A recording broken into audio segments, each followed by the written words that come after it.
Helligdomsklipperne er blevet lavet under istiden. Da isen var her, var klipperne under isen, men da isen forsvandt, stak de 20 meter op over havoverfladen.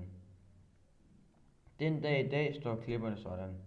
I tidernes morgen skabte vind og vejr mange tunneller ind i klipperne, som man nu kan gå ind i. En af de specielle er Sorte Gryde. I Sorte Gryde er der nogle meget sjældne edderkopper. Grotteedderkopperne lever kun i helligdomsklipperne. De er ikke set andre steder i Danmark. Edderkopperne kan blive op til 5 cm store. Når de lægger æg, ligger de dem i poser, og så hænger de i loftet. De ligner små kinesiske lamper.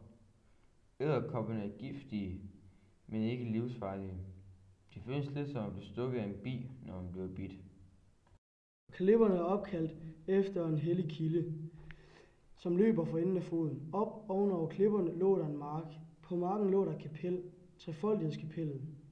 Der kom syge, specielt Sankt Hans nat, for at drikke af kildens vand i håb om at blive helbredt. Ved helligdomsklipperne kan du se den meget sjældne busk, løvfjendebusk hedder den. Dens bark er hvid af hår. Vandrefalken har haft ynglested her i årtier. I dag er der mange, der vil klatre på klipperne, men størstedelen af klipperne er fredet.